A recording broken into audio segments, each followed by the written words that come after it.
हमारे मंचासीन आपके जो प्रत्याशी है भाई संतोष रावत जी, मंचासीन बड़े भाई त्रिभुवन चौहान जी, मंचासीन और भी तमाम हमारे युवा साथी और हमारी मातृशक्ति और बड़े बुजुर्ग और युवा शक्ति, आप सबको प्रणाम करना चाहूँगा और आप सबका धन्यवाद करना चाहूँगा कि आप लोगों ने एक नई पहल के तहत आपने एकजुटता दिखाई, एकता दिखाई और आपने अपने बीच में से निकालकर, नेता नहीं, अपने बीच में से अपना बेटा और अपना भाई निकालकर आप उन्हें प्रतिनिधित्व देने वाले हैं। आज ये प्रदेश की जरूरत है, केवल रुद्रप्रयाग की जरूरत नहीं है, ये प्रदेश की जरूरत है। और प्रदेश के भीतर भाई संतोष जैसे कई नौजवान संघर्ष कर रहे हैं, कई नौजवान इस बार निर्दलीय चुनाव लड़ रहे हैं। अगर रुद्रप्रयाग की जनता भाई संतोष रावत जी के हाथों को मजबूत करती है तो निश्चित तौर पर यह केवल रुद्रप्रयाग ही मजबूत नहीं होगा, यह पूरा प्रदेश मजबूत होने वाला है। अगर रुद्रप्रयाग की जनता भाई संतोष रावत के हाथों को मजबूत करती है तो ये केवल एक चुनाव तक मजबूती इन्हें नहीं मिलेगी, ये आपके बच्चों के रोजगार को भी मजबूत कर रहा है।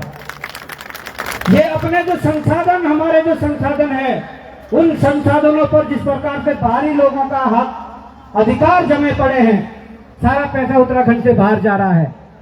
जो ठेके टेंडर, जो काम हमारे युवा साथियों को मिलना चाहिए, उसके लिए गुजरात से कंपनियां आ रही है, उसके लिए हरियाणा से कंपनियां आ रही है, उसके लिए महाराष्ट्र से कंपनियां आ रही है और वो यहाँ पर काम तो कर ही रही है पर अवैध तरीके से भी काम करके सारा लूट खसोट के ले जा रहे हैं। क्या हमारे युवा इस काबिल नहीं है? इन माताओं से पूछिए कि उनके बच्चे घर पे खाली बैठे हुए हैं, क्या उनके हाथों के लिए काम नहीं है? आज लड़ाई अस्तित्व और अस्मिता की है, आज लड़ाई अपने स्वाभिमान की है और उस स्वाभिमान को जिंदा रखने के लिए आपको संतोष भाई के हाथ मजबूत करने पड़ेंगे। हम लोगों ने कई वर्षों से इस प्रदेश के अंदर बहुत सी लड़ाइयां लड़ी है। वो लड़ाई चाहे युवाओं के रोजगार की लड़ाई हो या जब युवाओं के भविष्य को बेचा जा रहा था, वो लड़ाई चाहे उनके भविष्य को बचाने की, वो भ्रष्टाचारियों के खिलाफ हो। जब ये लड़ाई लड़ी गई तो केवल बॉबी पवार अकेला नहीं था, आपके बच्चे जो देहरादून में रहते हैं उन लोगों का सहयोग मिला, वो कंधे से कंधे मिलकर बॉबी पवार के साथ खड़े हुए, तब जाकर हम सब ने मिलकर 100 लोगों को, 100 भ्रष्टाचारियों को जेल के भीतर भेजा। तब जाकर उत्तराखंड सरकार को, जो धामी जी जगह जगह जाते हैं और कहते हैं कि हमने नकल रोधी कानून बना दिया, तब उन्हें वो नकल रोधी कानून बनाना पड़ा। उसके लिए कई युवाओं को जेल की हवा भी खानी पड़ी, जेल में रातें काटनी पड़ी, कई दर्जनों मुकदमे आज भी हम पर चल रहे हैं, दर्जनों मुकदमे झेलने पड़े। पर यह लड़ाई इस रुद्रप्रयाग के सम्मान के साथ साथ पूरे उत्तराखंड के सम्मान की है, इस बात को आप ध्यान में रखना। जिस प्रकार से ये एक ऐसा क्षेत्र है, चार धाम यात्रा का बहुत मुख्य ये मार्ग है, परंतु 25 वर्षों में हमारी वो सरकारें, वो सरकार कांग्रेस की रही, वो सरकार भाजपा की रही हो, उन लोगों ने ये नहीं देखा कि जो सदियों से यात्रा चल रही है, जो सदियों से यात्रा चल रही है, उसका जो सही प्लान क्या है, उसको कैसे चलाया जाए, उसको सुचारू रूप से कैसे चलाया जाए, वो उनके पास कोई रोड मैप नहीं है, कोई विजन नहीं है। वो इसलिए नहीं है कि वहां टिकट उन लोगों को मिलते हैं जो अटैची लेकर जाते हैं। संतोष भाई ने अगर कुछ वर्षों में समाज के बीच रहकर काम किया हो, ये तो उसका नतीजा है कि आप उसके साथ खड़े हैं। पर कल के दिन आपका बच्चा भी संतोष भाई की जगह हो सकता है, जो आज समाज सेवा कर रहा हो, जो कल यहाँ का अध्यक्ष बनना चाहता हो, यहाँ का विधायक बनना चाहता हो, मंत्री बनना चाहता हो, मुख्यमंत्री बनना चाहता हो। किस्मत किसकी कब पलट जाए कोई पता नहीं है। जब मोदी जी चाय बेचकर प्रधानमंत्री बन सकते हैं, तो क्या आपका बच्चा, उसके अंदर क्या काबिलियत होगी, वो भी बन सकता है। तो अगर हमारे गरीब व्यक्ति जो हमारे साथ कंधे से कंधे मिलाकर चलते हैं, जो हमारे समाज के बीच से आते हैं, जो अपनों के बीच से आते हैं, जो उसकी दुख और पीड़ा समझ पाते हैं, ऐसे लोगों के हाथ हमेशा मजबूत करने चाहिए। क्योंकि ये वाक्य मैं आपको बताता हूं, त्रिभुवन भाई ने बोला कि हमने लोकसभा चुनाव लड़ा, हमने शुरुआत इसीलिए की कि हमने देखा कि 25 वर्षों में उत्तराखंड जो 2000 में मिला था वही स्थिति में है। कई आंदोलनकारी होंगे, बड़े बुजुर्ग, कई माताएं होंगी जिन्होंने आंदोलन लड़ा इस उत्तराखंड के लिए। एक सपना था उस समय कि अगर हम ये उत्तराखंड बनाएंगे तो हमारे युवाओं के लिए रोजगार मिलेगा, हमारे जो संसाधन है वो हमारे पास मिलेंगे, पलायन रुक जाएगा।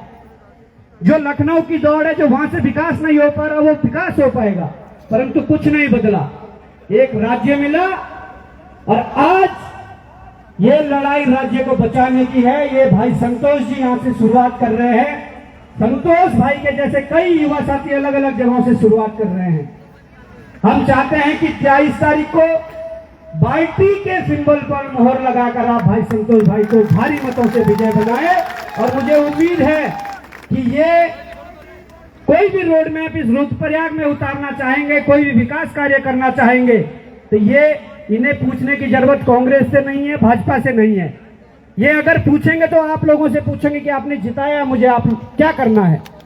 और अगर आप किसी पार्टी के प्रत्याशी को जिताते हैं तो निश्चित तौर पर वो पहले अपने मुख्यालय में जाएगा, पूछेगा कि कहां से कमीशन बचेगा, कहां से क्या होगा, क्या करना है। फिर वही बात दिल्ली जाएगी और दिल्ली से डिसाइड होगा कि रुद्रप्रयाग में अगर सिविल लाइन बिछनी है तो अमित शाह जी कहेंगे भाई जी ठेकेदार मेरा गुजरात से आएगा। दूसरे नेता कहेंगे अरे ठेकेदार तुम्हारा आएगा तो डंपर और ट्रॉलियां उसमें मेरी लगेगी। ये स्थिति है, अपने संसाधनों की बचाने की लड़ाई है। जो संसाधनों की लूट हो रखी है उस स्थिति को सुधारना है, और उस स्थिति को सुधारने कोई बाहर से नहीं आएगा। आपके बीच का ये बेटा उस मुहिम में जब जुड़ेगा निश्चित तौर पर हम इस प्रदेश को बचा पाएंगे। समय का अभाव है, ये मत समझना कि संतोष भाई निर्दलीय लड़ रहे हैं तो कमजोर है, बिल्कुल ये गलती मत करना। जब मैंने खुद चुनाव लड़ा तो बड़े बड़े राजनीतिज्ञों ने, आपके ही कुछ क्षेत्रीय विधायक, हमारे कुछ क्षेत्रीय विधायक, मंत्री, मुख्यमंत्री, पूर्व मुख्यमंत्रियों ने यह कहा कि बॉबी पवार अपनी राजनीतिक भ्रूण हत्या करवा रहा है, राजनीति में आने से पहले अपनी राजनीति खत्म कर रहा है। ये उनके शब्द थे। पर वहां की जनता को पता था कि बॉबी पवार वर्षों से संघर्ष कर रहा है और युवाओं की लड़ाई लड़ रहा है। इस प्रदेश में भ्रष्टाचार जो लूट खसोट मची हुई है उन अधिकारियों पर लगाम कसने की बात कर रहा है, इन नेताओं पर लगाम कसने की बात कर रहा है। जनता ने हाथों हाथ लेकर 2.25 लाख लोगों ने आशीर्वाद दिया प्रत्यक्ष रूप से कि आप अब बैठना मत, आप हमारे लीडर हो, आप हमारे नेता हो। और ये भी कहा कि प्रदेश के अंदर ऐसे लोगों को चिन्हित करो, ऐसे लोगों को आगे करो जो आपके साथ खड़े होकर इस प्रदेश की जो लड़ाई है उस मुहिम में साथ दे पाए।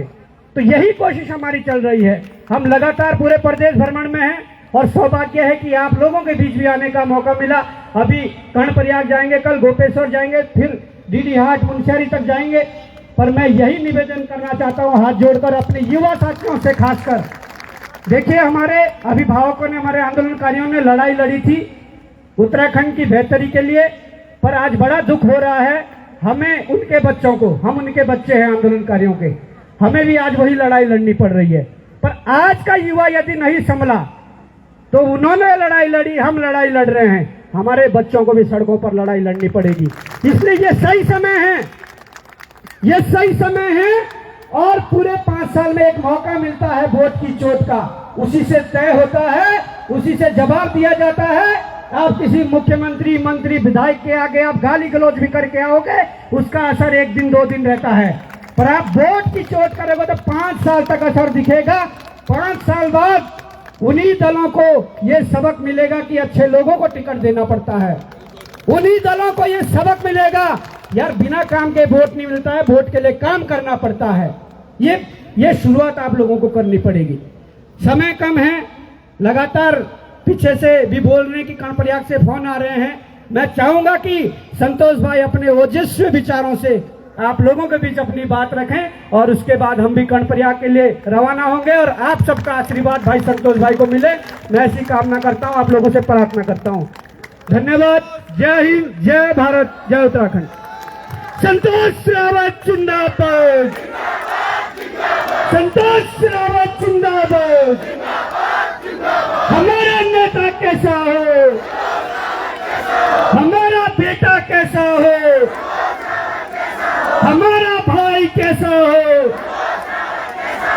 बहुत बहुत धन्यवाद, बहुत बहुत आभार।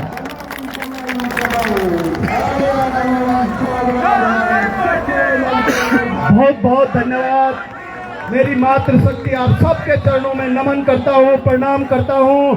और आज मुझे पूरी उम्मीद है आपने जो मुझे आशीर्वाद दिया है, इस आशीर्वाद की गूंज दिल्ली तक जाएगी, इस आशीर्वाद की गूंज विधानसभा तक जाएगी, संसद भवन तक जाएगी।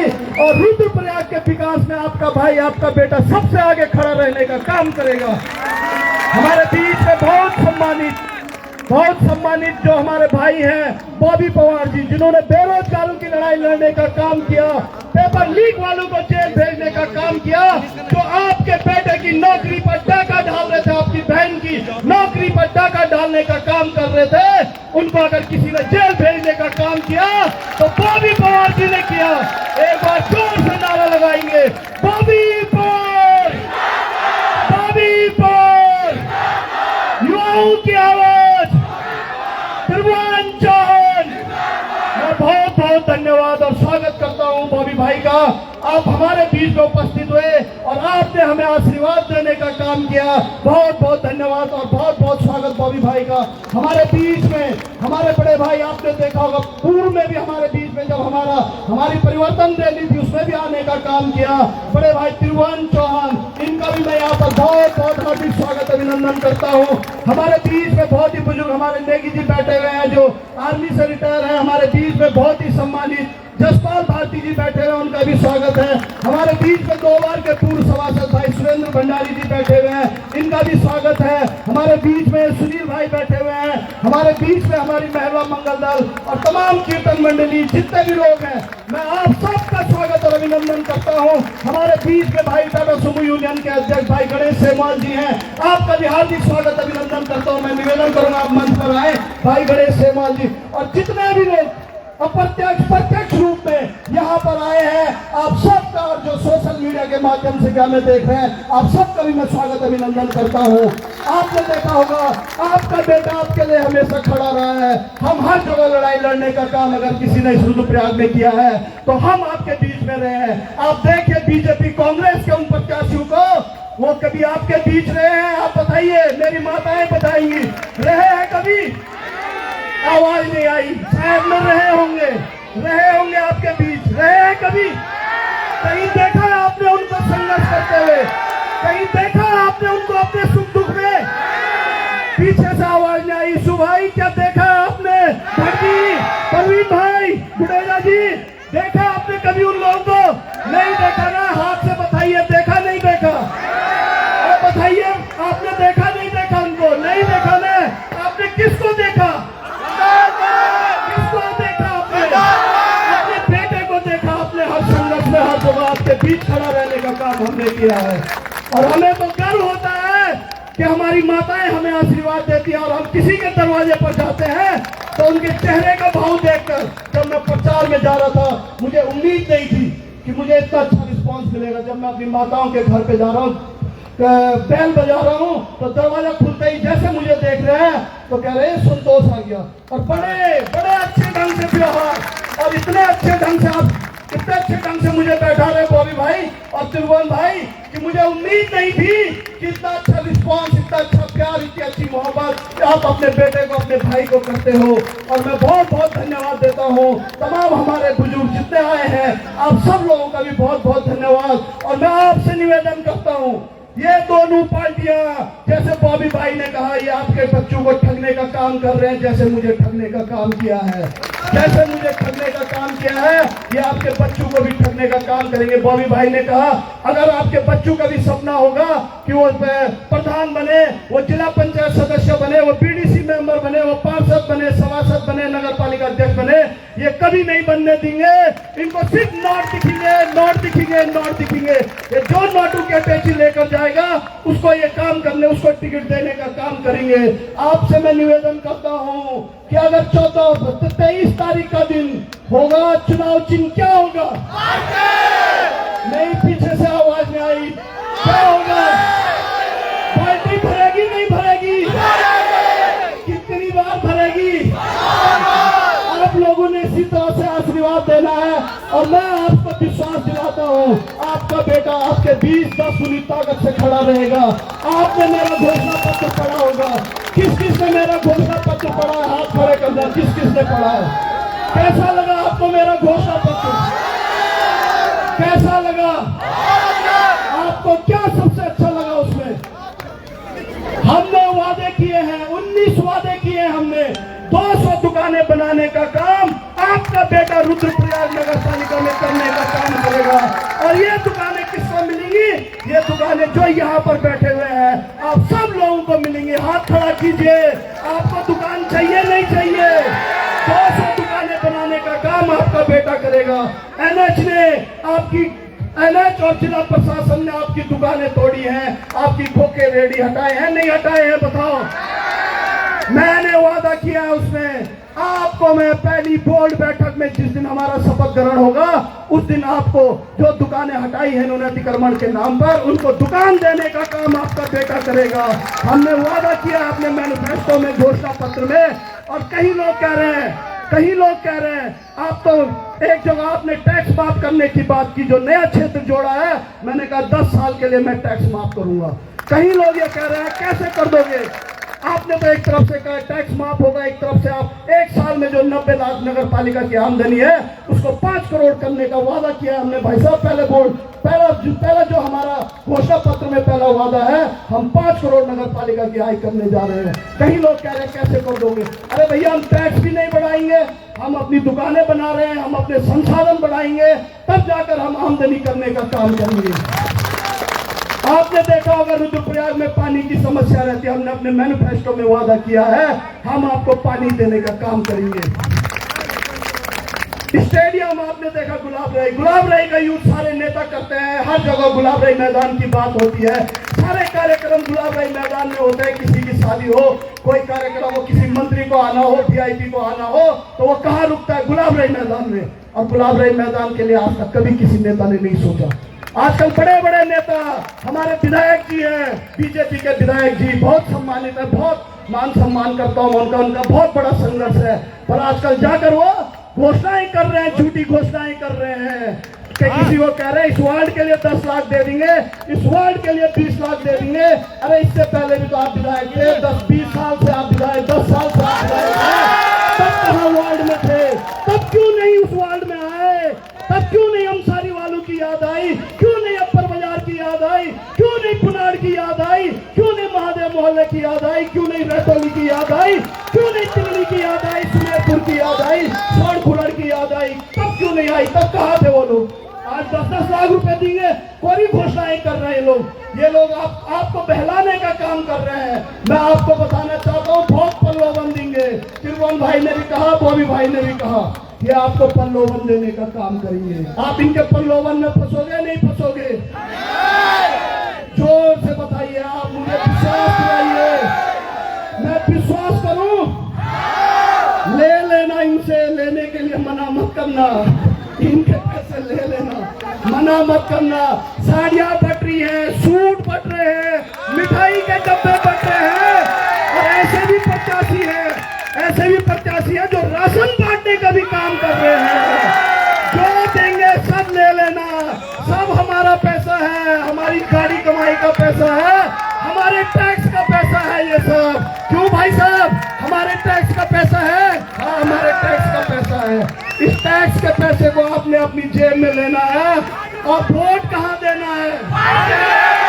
वोट कहाँ देना है? आप सब मुझे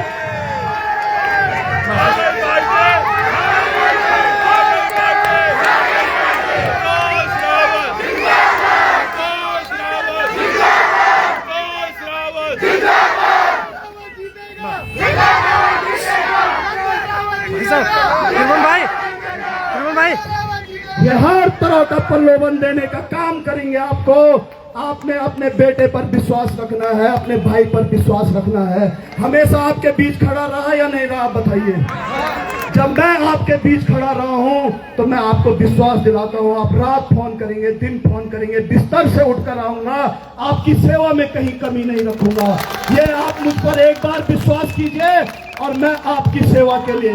ये चुनाव सिर्फ 5 साल का चुनाव नहीं है, ये आपके नौनिहालों के भविष्य का चुनाव है। इस चुनाव में अगर आपके बच्चों का भविष्य है, आपकी रोडों का भविष्य है, आपके घर का भविष्य है, आपके विकास का भविष्य है, तो आपने सिर्फ एक ध्येय और एक उद्देश्य रखना है। जब आप मतदान स्थल के अंदर जाएंगे तो आपको सिर्फ क्या दिखना चाहिए? बाल्टी। अगर आप लोगों ने बाल्टी देखी तो आपका बेटा, आपका भाई हमेशा आपके बीच रहने का काम करेगा। और बहुत समय मैंने ले लिया है, आप सबके चरणों में नमन करता हूँ, प्रणाम करता हूँ। और मैं भाई बॉबी पवार त्रिभुवन जी, हमारी मातृ शक्ति आई है, आप सबके चरणों में नमन करता हूँ, प्रणाम करता हूँ। त्रिभुवन भाई ने कहा सब लोग एक एक कॉल करेंगे, 10-10 कॉल करेंगे। उम्मीद रखूं नहीं रखूं? अगर आप जिसने करनी है वो हाथ खड़ा करे, मुट्ठी बंद करे, मुट्ठी बंद करे, सब लोग दोनों हाथ खड़े करें, पीछे हाथ खड़े नहीं है। अरे भाई साहब आप साथ नहीं है, भाई साहब, भाई साहब, भाई साहब हाथ खड़ा करें, मुट्ठी बंद करें और संकल्प ले कि संतोष रावत के लिए आप 10-10 कॉल और 10-10 रिश्तेदारों के पास जाओगे और बोलोगे संतोष बेटे को आशीर्वाद देना है, बाल्टी भर भर कर आशीर्वाद देना है। आप सब लोगों ने संकल्प ले। आप सबका मैं बहुत बहुत धन्यवाद, आभार प्रकट करता हूँ। आ गई बाल्टी, आ गई बाल्टी। रुद्रप्रयाग में क्या चल रहा है? रुद्रप्रयाग में क्या चल रहा है? अरे रुद्रप्रयाग में क्या चल रहा है? अरे मेरी माताएं बोली, अरे मेरी बहनें बोली, युवा साथी बोला, बुजुर्ग माता बहनें सब बोले। आप सबका बहुत बहुत धन्यवाद।